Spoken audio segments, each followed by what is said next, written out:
Hey guys, today I am unveiling some toys that I got on Amazon.com. I'm kind of excited about them. And I'm also going to open this for you and show you what babies are brooding. No, not really. They're already cooked.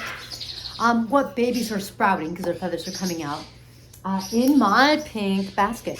Hey guys, I'm Kaylin, the author of The Parrot Bliss Bond. I have over 20 species of parrots, including green cheek conures.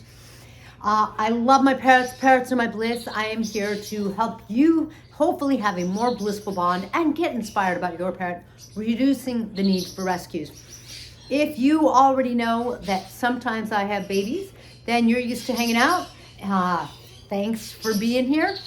If you haven't already subscribed, make sure you subscribe. Set those preferences so you hear from us as often as you want. And consider becoming a YouTube Parrot Bliss member. Let's get started.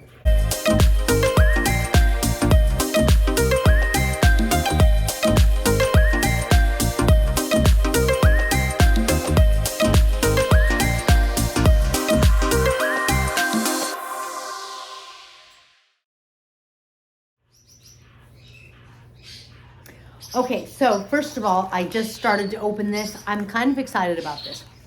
It was $15 on Amazon. Now, I really like natural toys.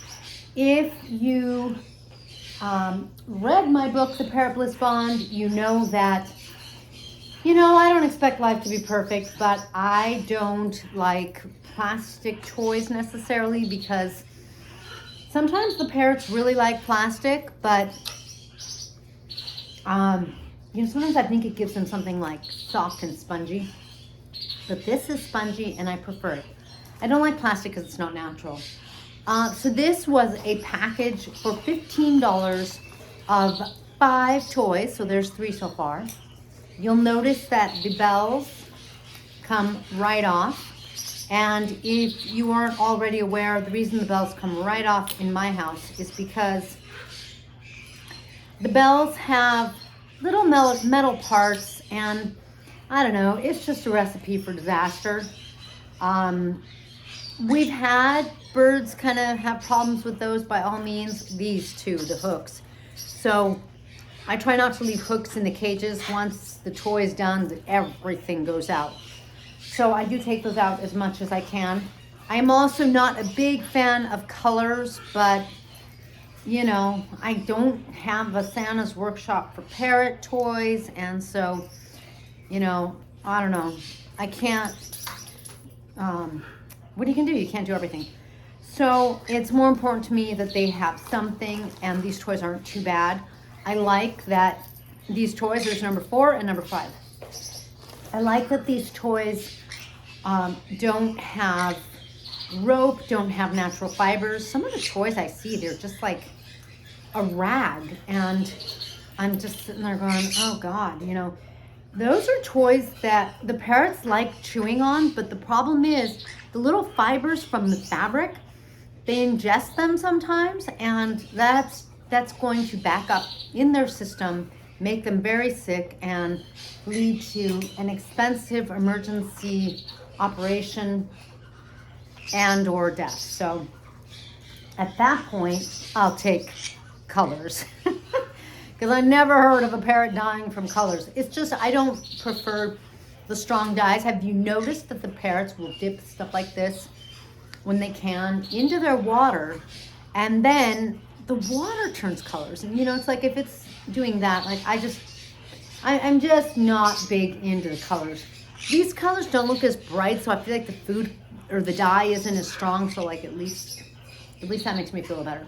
So I'm pretty happy with this. $3 a toy seems like a pretty good deal. I would love to have a toy subscription one day. Maybe someone watching will have a toy thing with toys that are good for parrots, good for their beaks, maybe good for, this I think is either Cuttlebone, or it seems like, I think it's a Cuttlebone. So that's good for them. The nuts, sure, those nuts they're not gonna last long, but that's okay. So anyway, that was really thrilling for me. I'm sorry if you're like, oh God, that was thrilling. Yes, that was thrilling for me. What can I say? My parrots are my bliss, and so I'm really happy if my parrots have something that can entertain them and that makes them happy. Frankly, guys, I had gotten 2 of those, and I liked them so much. I mean, it goes to 5 different cages, and I liked them so much I got another one.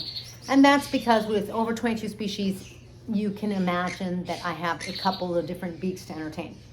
So I will not put a link to the toy on the description below, because what happens is the vendors change. So like I could put a link there, but I mean, as is, it already said like there was only 2 left in inventory or something. So chances are they're not going to be there for you. You just have to look on Amazon, and you just have to get lucky.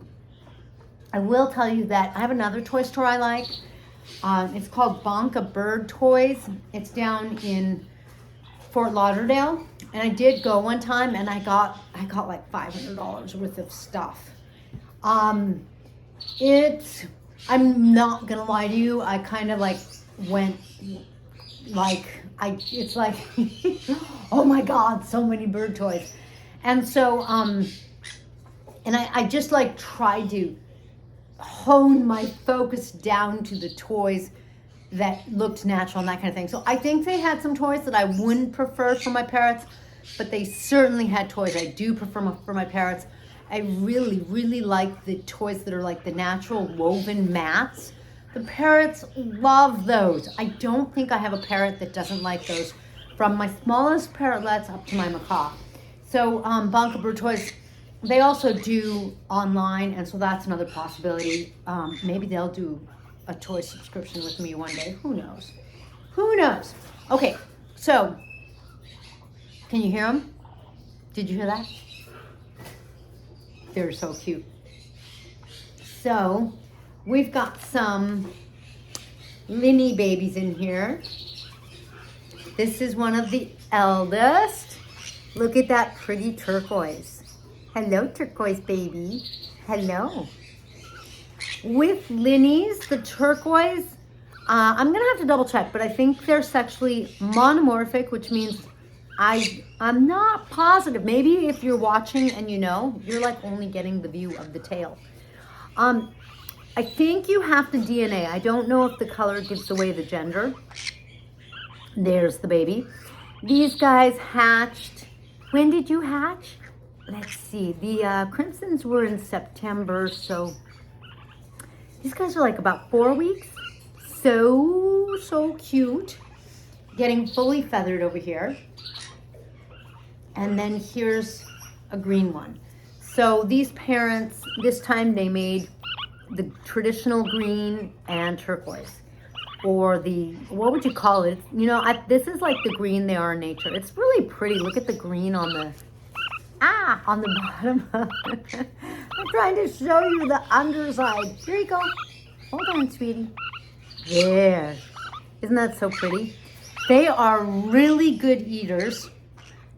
When I feed them, they gobble it down, and they pack a lot into their crop, so they're doing really well. Oh, this guy's like, I'm going back. I'm going back. If I had more space, I would show you the rest, guys, but they're the same. Look, this one's younger. I don't know if you could tell. That one's younger. And I'm going to show you, I know, Marco's like, babies. I always try to give them something like this. It's a little tree stump. See, they go in there. And basically what I'm doing is I'm giving them a little nest box. Let me see if we can, look at that. Oh my goodness, look at that. How cute is that? And this one's like, hey. So there's a total of 5. And this week they should be going to the pet store. Which means I won't be feeding those babies. I have them and some parrotlets that are going, and it's always bittersweet. But if I had more space, I would love to have an aviary of Linnies, but alas, alas, it's probably not gonna happen. However, If you aren't familiar, you could check out, I've done a couple of videos on Linnies. I actually have another clutch, and I might keep one of those, but they are very sweet. You heard their little warble. Yeah, you're more squawky. Your sound's not as pretty. It's interesting. They are a little smaller than Markle, green cheek conure, but I think Markle's calling Abby. Oh yeah, I see Abby.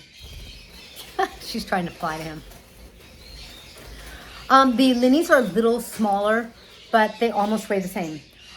The green cheek conures, they weigh like 60s, like the low end, 80s, like average. They can be a little more too. And then, and that's green cheeks, right? Every species has a different weight range. And the Linnies, they are like around 50 grams. So it's kind of funny because they're smaller, but they're chunkier. However, the Linnies are really sweet birds. Oh, look at this hair. Oh my God. They're really sweet birds. If anything, you have to be careful because people say that they'll go in a pillow and then like you sit down and you don't know you're squashing them. But I haven't had that experience, thank God. My Linnies have been really sweet, really friendly. I don't think we've ever been bitten by a Linnie. I don't think we've ever had blood drawn from a Linnie. They are just, oh gosh, really gentle, quieter, adorable little guys. So very exciting. All right, so there you have the toy unwrapping. Totally happy with my toys and the babies in the basket. Thank you for joining Markle and I in this squawky video. If you liked it, please be sure to like and comment. It helps my juice. I really like reading what you guys say, what you experience, what your parrots are like. And if you have any questions, please be sure to post below. Oh, we did have one question. And our question was, if you live somewhere like New York and it's going to be colder, do you still bathe your bird? Now, the thing is, if your parrot's indoors, I expect that your temperature isn't changing too much. I'm like holding her up so she's not squawking out the video. Don't squawk out the video. Don't squawk out the video. Yeah, Marco. Mwah. So if your parrot's indoors and it's 70 degrees, I think it's okay. You might want to do it a little less often in the wild when it's cold. If it's not raining as much, they're not going to bathe as much, of course. But you really can't think of it as what would they be doing in the wild, because they might live somewhere tropical that isn't going to really change temperatures, at which point like they might still be used to taking a bath all year round.